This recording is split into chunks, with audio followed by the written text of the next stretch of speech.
The Kremlin issued an ultimatum to Ukraine: surrender or face annihilation. But something remarkable is happening. The war Putin started to subjugate Ukraine is now consuming Russia itself. Russian cities are burning. Critical infrastructure is collapsing.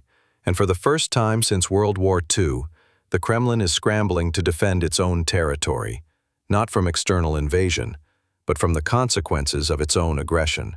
While Moscow's propaganda machine broadcasts victory after victory, the reality tells a different story. Ukrainian drones are striking hundreds of kilometers deep into Russian territory. Oil refineries are ablaze. Military airfields lie in ruins. And the Russian leadership, which promised a quick and decisive victory, is now quietly calling up reservists, not to advance into Ukraine, but to protect Russian soil. This isn't just a military setback. This is the beginning of a systemic collapse that threatens the very foundations of Putin's regime. The question is no longer whether Russia can conquer Ukraine. It's whether Russia can survive the war it started. Today, we're going to break down exactly how Ukraine's counteroffensive strategy is turning the tables, why Russia's economy is hemorrhaging under the weight of this conflict, and what the Kremlin's desperate mobilization efforts really mean for the future of this war. Let's start with the fundamental reality that shapes everything else. Vladimir Putin has no interest in peace, none whatsoever. The Kremlin's demands are crystal clear, and they're non-negotiable from Moscow's perspective. Russia wants Ukraine to surrender unconditionally, to replace its democratically elected leadership with a pro-Russian puppet government, and essentially, to cease existing as an independent nation. These aren't the terms of a peace negotiation. These are the demands of total subjugation. Think about what this means. Putin isn't looking for a compromise. He's not seeking a diplomatic solution where both sides make concessions. He wants Ukraine erased as a sovereign entity, absorbed into Russia's sphere of influence, its people stripped of their right to self-determination. This is 19th century imperialism dressed up in 21st century rhetoric about historical unity and security guarantees. And here's what makes this particularly dangerous. As long as these maximalist demands remain Russia's official position, genuine peace negotiations are impossible. You cannot negotiate with someone whose opening offer is your complete annihilation. Ukraine cannot and will not accept terms that amount to national suicide. The international community cannot endorse the violent erasure of a UN member state. This means the war will continue. It will be prolonged, bloody, and devastating until one of two things happens. Either Russia suffers such catastrophic military and economic losses that it's forced to abandon its imperial ambitions, or internal pressure within Russia itself compels a change in leadership and policy. I want to emphasize this point because it's crucial to understanding everything that follows. The West sometimes talks about peace negotiations and diplomatic solutions as if Putin is a rational actor interested in compromise. He's not.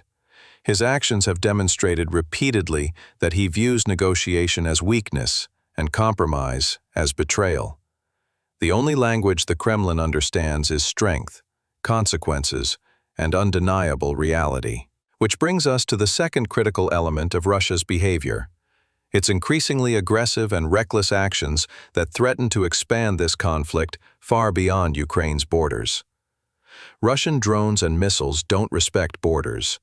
We've seen this pattern develop with alarming frequency over the past months. Russian weapons systems regularly violating the airspace of NATO and European Union member states. Poland has reported multiple incursions. Romania has found Russian drone debris on its territory. Moldova, despite its neutrality, has been repeatedly violated by Russian missiles targeting Ukrainian infrastructure near its borders. These aren't accidents. These aren't navigation errors. This is a pattern of increasingly aggressive behavior that demonstrates Moscow's growing desperation and its willingness to risk direct confrontation with the West. Every airspace violation is a calculated gamble. Putin is testing NATO's resolve, probing for weaknesses, seeing how much the alliance will tolerate before responding. It's a dangerous game because each incident brings us closer to a direct military confrontation between Russia and the Western alliance. And here's what worries military analysts. These violations are symptoms of a larger problem. Russia's military is under enormous pressure. Its supply lines are stretched. Its forces are exhausted. Its equipment is depleted. And when militaries are under this kind of stress, they make mistakes. They become less precise. Their operations become sloppier. The risk of a catastrophic miscalculation increases exponentially. Imagine a scenario where a Russian missile doesn't just cross into Polish airspace, but actually hits a Polish target. A town, a school, a hospital. Under Article 5 of the NATO treaty, that's an attack on the entire alliance. At that point, we're no longer talking about a regional conflict in Ukraine. We're talking about a potential war between Russia and the collective military power of North America and Europe. This is why Ukraine's strategy of taking the fight to Russian territory is so important. It's not just about military advantage. It's about changing the calculus in Moscow, making the Kremlin understand that its actions have direct consequences on Russian soil. For decades, Russian military doctrine has been built on a simple premise. Russia fights its wars on other people's territory. Soviet tanks rolled through Eastern Europe. Russian forces devastated Chechnya and Georgia. The Syrian intervention happened thousands of kilometers from Moscow. Even the current war in Ukraine was supposed to follow this pattern.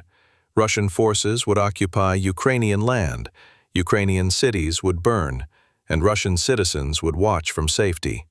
That paradigm has been shattered. Ukrainian forces are now conducting systematic, sustained operations deep inside Russian territory. This isn't just about a few isolated drone strikes or symbolic attacks. We're talking about a comprehensive campaign targeting Russia's critical infrastructure, its energy facilities, its transportation networks, its military installations, and its logistics hubs. Oil refineries in Rostov, Ryazan, and Krasnodar have been struck, reducing Russia's refining capacity and creating fuel shortages across the country. Military airfields hosting strategic bombers have been attacked, destroying aircraft worth hundreds of millions of dollars. Ammunition depots have exploded in massive fireballs visible from space. Railway bridges and fuel storage facilities are being systematically dismantled. And here's what's remarkable about this campaign. It's working. These aren't just pinprick attacks that generate headlines but accomplish little. These are precision strikes with strategic consequences that are fundamentally changing the nature of this conflict. Every oil refinery that burns means less fuel for Russian military vehicles. Every ammunition depot that explodes means fewer shells to fire at Ukrainian positions. Every destroyed railway bridge means Russian logistics become more difficult, more expensive, and more vulnerable. Ukraine is methodically dismantling Russia's ability to sustain offensive operations. But the effects go beyond the purely military. These strikes are having profound economic and psychological impacts within Russia itself. When refineries burn, fuel prices spike. When transportation infrastructure is damaged, supply chains break down. When military installations are hit, the myth of Russian invincibility crumbles. Russian citizens, who were told this would be a quick, victorious, special military operation, conducted safely at a distance, are now watching their own cities burn. They're experiencing fuel shortages. They're seeing prices skyrocket. They're hearing air raid sirens that were supposed to be reserved for Ukraine. The war is no longer an abstraction happening somewhere else. It's come home. And that changes everything. This is precisely why the Kremlin is now taking the unprecedented step of calling up reservists, not to attack Ukraine, but to defend Russia itself. Here's where things get really interesting, and where the Kremlin's propaganda machine is working overtime to obscure reality. Russia has begun calling up reservists and military veterans to defend critical infrastructure on Russian territory. The official line is that this is voluntary assistance. that these are patriotic citizens stepping forward to help protect their country. The Kremlin adamantly denies that this is mobilization. There are no draft notices, no formal conscription, no admission that Russia needs to desperately bolster its defensive capabilities. But let's be clear about what's actually happening. This is mobilization. It's just disguised. The Russian authorities are using a complex web of legal manipulations, administrative pressure, and financial incentives to compel military-age men to serve. Veterans are being told their pensions might be affected if they don't volunteer. Reservists are receiving invitations that are technically optional but carry the implicit threat of consequences for refusal. Companies with ties to the defense sector are being instructed to make their employees available for military service. It's mobilization by another name, designed to avoid the political fallout that would come from admitting that Russia needs more troops just to defend its own territory. And think about what this reveals.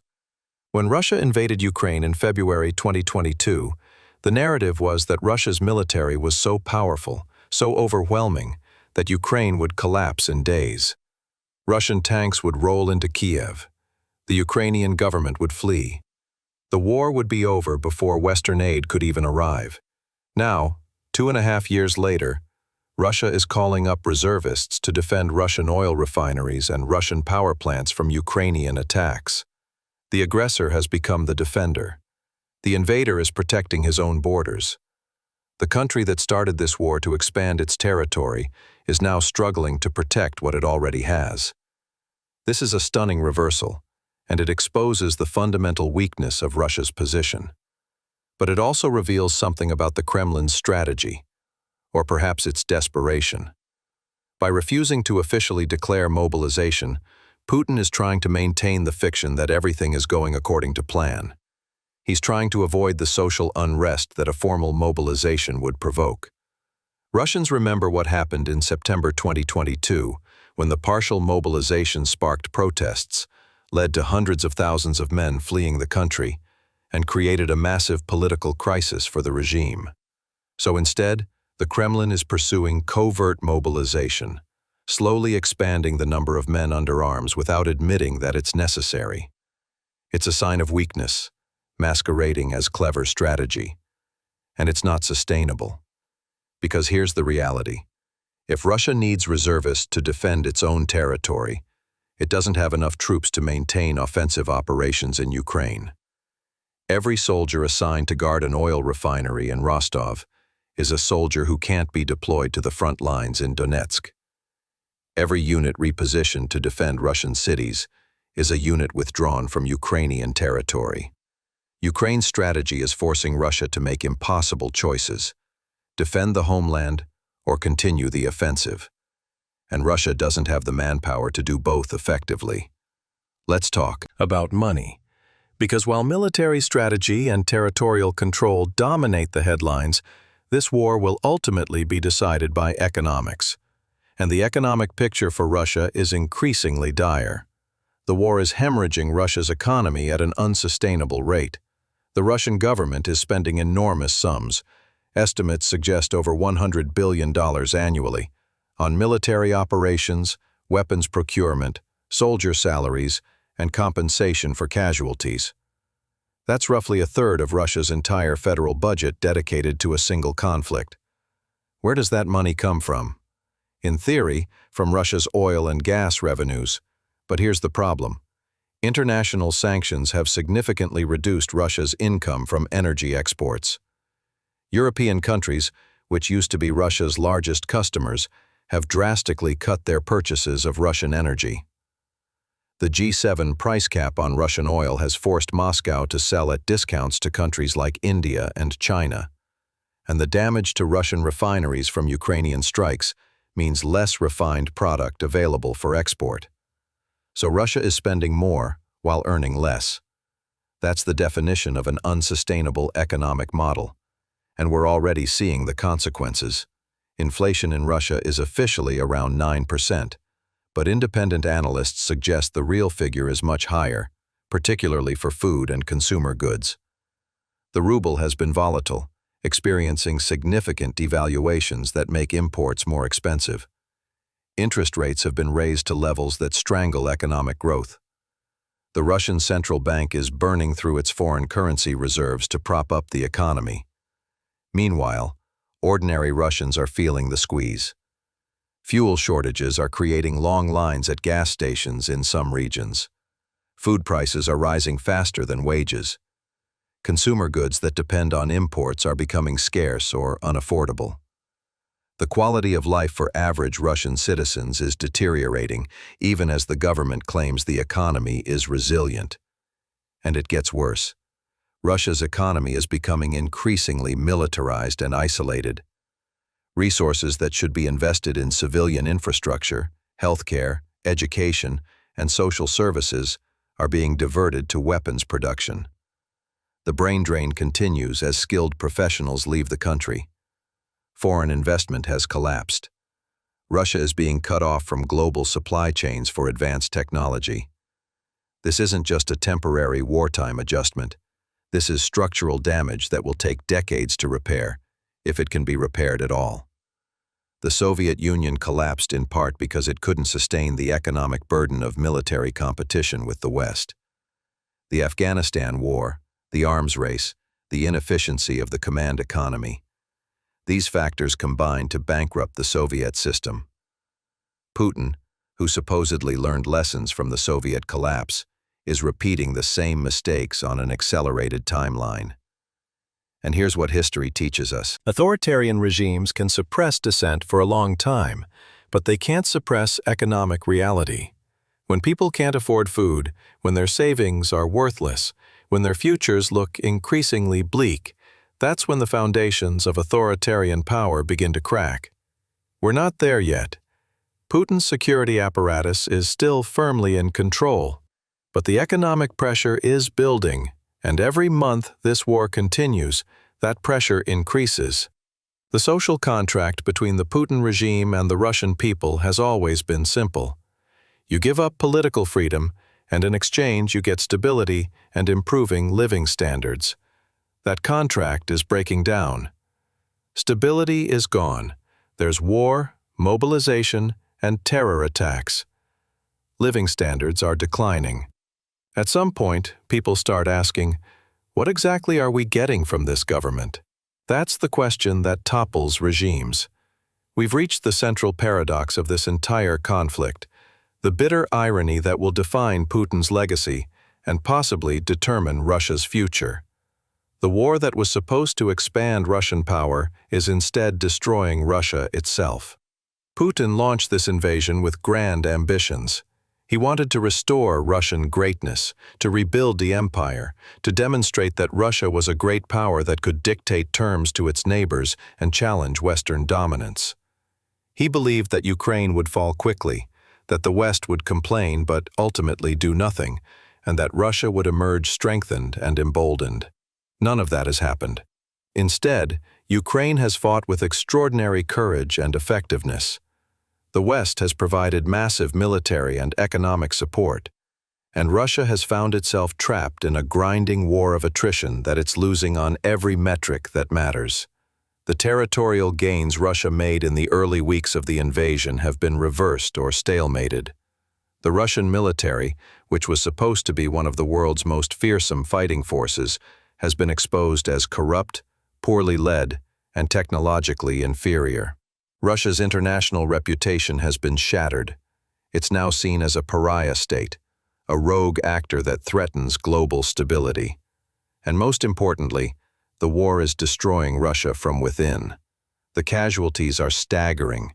Conservative estimates suggest Russia has lost over 300,000 soldiers killed and wounded, possibly much more.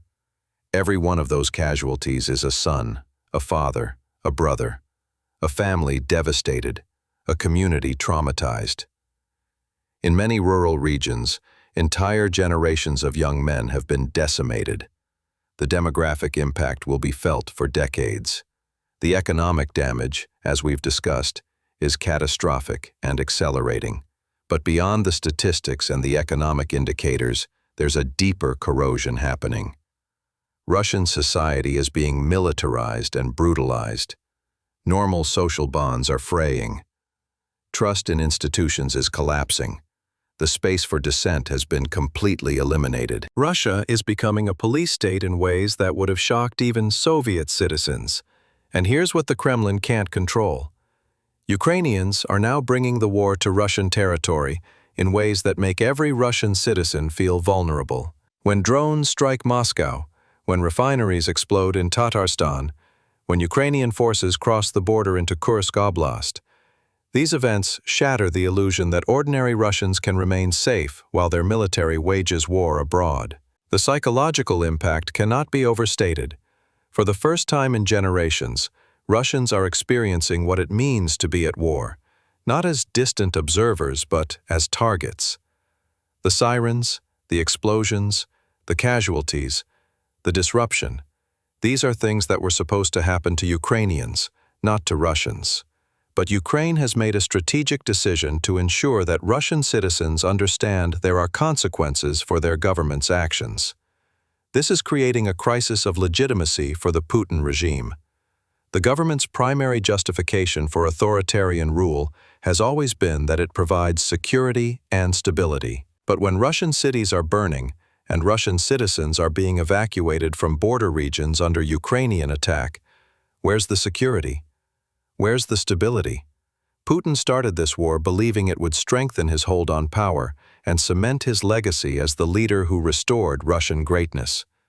Instead, he's presiding over Russia's decline into international isolation, economic crisis, and social fragmentation. Future historians may well view this invasion as the decision that ended Russia as a great power, transforming it into a diminished, regionally isolated state dependent on China and struggling with the consequences of its own imperial overreach. The great empires of history, Rome, the Ottomans, the Soviet Union, collapsed not primarily because of external enemies, but because they overextended themselves, exhausted their resources, and lost the support of their own people. Russia in 2025 is following that same trajectory. And the cruelest irony? Putin justified this invasion by claiming that NATO expansion threatened Russia's security. But the actual result has been Finland and Sweden joining NATO, Ukraine becoming more unified and Western-oriented than ever before, and Russia's borders now shared with a much larger, more powerful NATO alliance. Putin's actions have created the exact security situation he claimed to be preventing. The war that was supposed to make Russia safe has instead made it vulnerable. The war that was supposed to expand Russian power has instead revealed its weakness. The war that was supposed to subjugate Ukraine has instead allowed Ukraine to strike deep into Russian territory with near impunity. Russia is consuming itself in a war it cannot win, fighting an enemy it cannot defeat, pursuing objectives it cannot achieve. And every day this continues, the damage to Russia becomes more profound and more irreversible. So where does this leave us? The conflict between Russia and Ukraine is entering a critical phase. Russia cannot sustain its current strategy indefinitely. The economic, military, and social costs are too high. But Putin has built a regime where admitting defeat is tantamount to political suicide. He's trapped by his own propaganda, his own ambitions, and his own miscalculations. Ukraine, meanwhile, has demonstrated remarkable resilience and adaptability. By taking the fight to Russian territory, Ukraine is fundamentally changing the nature of this conflict. Russia can no longer wage war with impunity, safe in the knowledge that Russian cities and Russian citizens will remain untouched. The war has come home, and that changes the political and psychological calculus in Moscow. The international community continues to face difficult choices about how much support to provide Ukraine, how to balance the risk of escalation against the moral imperative of defending sovereignty, and how to plan for a post-conflict world where Russia's role remains uncertain. But one thing is becoming clear. The war Putin started with dreams of imperial restoration is instead becoming the war that breaks imperial Russia permanently. The question is no longer whether Russia will achieve its objectives in Ukraine. It's whether Russia will survive this conflict with its economy, its society, and its political system intact. History is being written in real time, and the verdict is increasingly clear. Aggression has consequences. Imperial ambitions in the 21st century don't lead to glory. They lead to isolation, impoverishment, and internal collapse. This is the Patriot forecast, and we'll continue tracking these developments as they unfold. If you found this analysis valuable, please subscribe to our channel and hit the notification bell so you don't miss our future coverage. Share this video with anyone who wants to understand what's really happening beyond the headlines. And leave a comment below. We want to hear your thoughts on how this conflict will evolve and what it means for global security. The truth is often complex and uncomfortable, but it's always worth pursuing. Stay informed, stay critical, and we'll see you in the next video.